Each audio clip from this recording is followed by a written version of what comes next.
here is also, this is color, in different color. And one of the things that obviously when you're designing your logo, you have to look at it and think through like what type of feel you want to have, like I said, and also the colors you want to use, and that's very critical. So for instance, if you're going to be in the business to business sector, obviously using blue is good because it gives the corporations a feel of strength.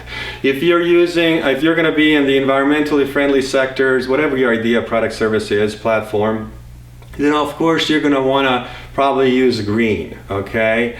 But please do me a favor, I beg you, do not use 20 colors, okay? We don't want to create a rainbow for a presentation here, okay? Unless it's some kind of a kid product. So you want to do the color, different colors. So for the example I'm going to give you from entrepreneurdex, it's going to be green. So this is going to be, right here is green and white, and then this color is going to be green, and then at the bottom I have a green solid color here.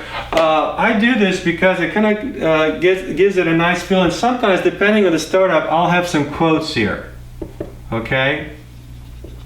Maybe quotes from the market that validates the idea, maybe quotes from potential customers saying, yeah, I love it, why, blah, blah, blah. So you want to have, depending, I mean, sometimes I use it, sometimes I don't, but always leave it there. And the height of this depends. Of course, if you're not going to have any quotes, I lower it. But if you're going to have quotes, then it's also very important to talk about the font size, the type of fonts you use. And please do me a favor, please don't use 20 fonts. Keep it consistent, because I can't tell you how irritated I am is when I have to read different fonts, different sizes.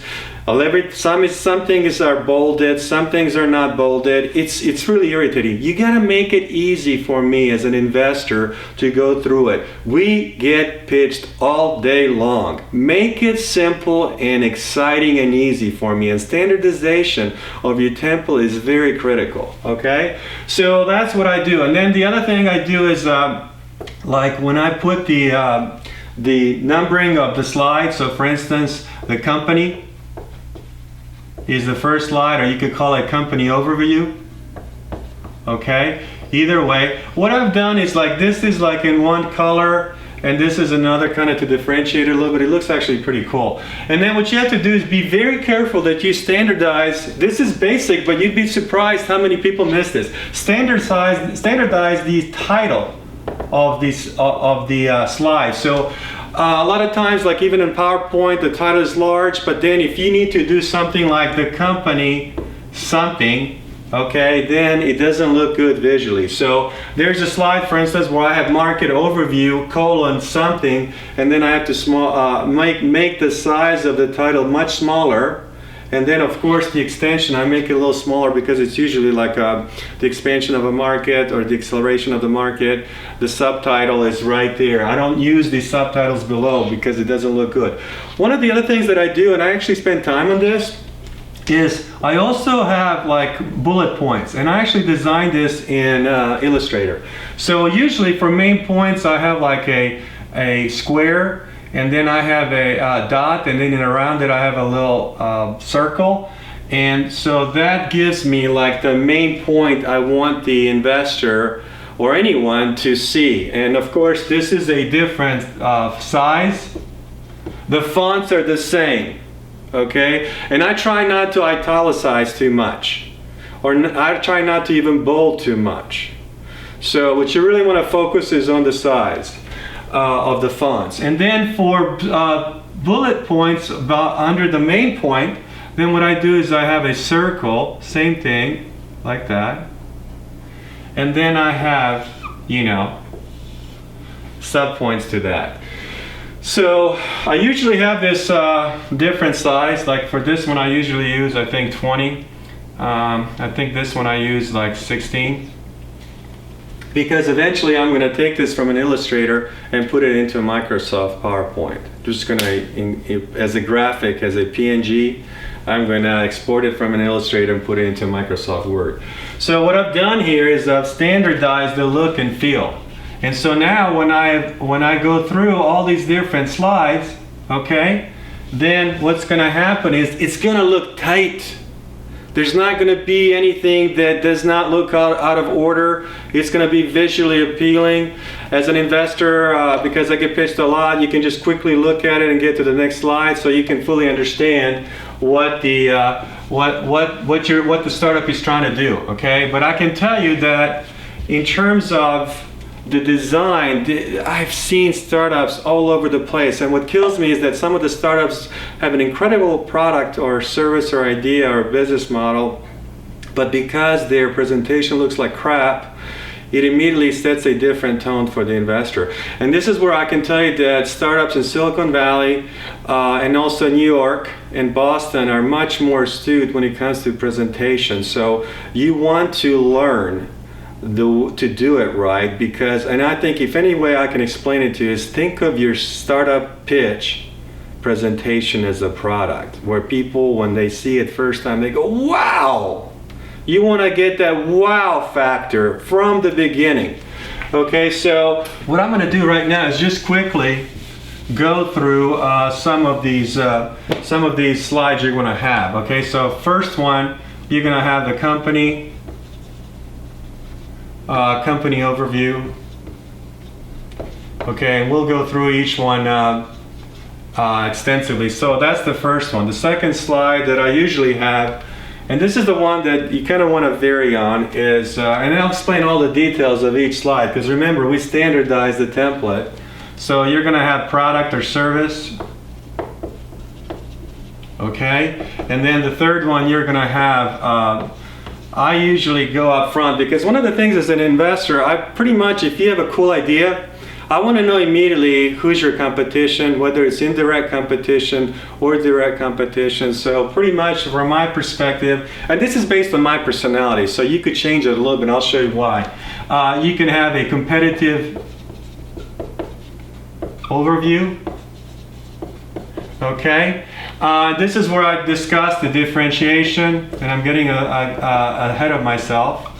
Barriers to entry. Okay, and then you got to talk about direct versus indirect competition. So because of the way I designed the template, all these elements can actually fit on one slide, and I'll show it to you in detail. So I'll take that part out right now. So competitive overview, and then this is the fun part, is the market overview. And usually on market overview, depending on your product, service, category, market, you may actually have 1 or 2 extra slides on this, because you're trying to explain the market size, where the market is. For instance, in one of the slides we talk about this in the video series of how to build a $1 billion startup almost overnight. I talk about the curves based on complexity science. So you may have an extra slide where you explain where the market is. Is the market before the critical point? What I call it in complexity science, it's called phase transition from emerging market into the acceleration mode. So if you're here, which is good, and even though you may have competitors, there's a huge opportunity, because a lot of these student investors are going to see the opportunity as long as there's differentiation. So that's one of the things you may want to include. So market overview is the size, where the market is going, some of the data points that's going to help you support your startup vision and your cause and all that. And then what you want to do is, of course, you have the management. Okay, the management, and sometimes depending on the experience of the management team, I'm a big believer is if the management team has been extremely successful, okay, then you could actually move this up, okay, higher up, because if I'm a VC and I know that you've been successful before, first of all, I'm probably going to know who you are because you've been successful. But it really helps to know that, okay, here's a successful entrepreneur and here's all the other successful people he has on the founding team. So you want to bring that up, because at the end of the day, VCs fund people. And so this is the factor that sometimes the management slide goes higher up, but it doesn't really matter to some extent. It really depends on the personalities of the entrepreneurs pitching the idea. And then of course you want to have like advisors, and I'll talk about some of the things on the advisory board you want to have. And then you want to have strategic partners, okay? And on strategic partners, I'll go into full detail on it, but I mean, don't put strategic partners on there that really are not that strategic. I mean, you gotta put strategic partners that actually help your cause or your value proposition one way or another. So those are the 7, and then what you do is you talk about the sales, okay, and marketing slide, and I'll explain to you what you should and what you shouldn't have in it. Okay, and then one of the things I have is I have this thing called what I call a financial dashboard. Okay, the financial dashboard slide, and actually from a visual perspective, I kind of make it look like a financial dashboard. It's kind of cool. I don't know if I can show you from a competitive reason. I'll see if I can give you a really cool financial dashboard. But on the financial dashboard, you know, you're going to have, of course, the financials, projections, which sales projections, when I'm as an investor, I hardly ever look at because they're just fantasies most of the time. But you know, some of the assumptions behind the sales projections are actually good for an investor to understand, because I actually look at more at the financial assumptions versus the revenue projections, because to me the financial assumptions of how the founding team or the entrepreneur sets indicates to me whether they have the expertise in actually doing some really good financial modeling. And also I'll explain on the financial dashboard how I combine the income statement or profit and loss statement with the cash flow model, really simple. And one of the biggest things I want to say on the financial side is that you want to make it really simple.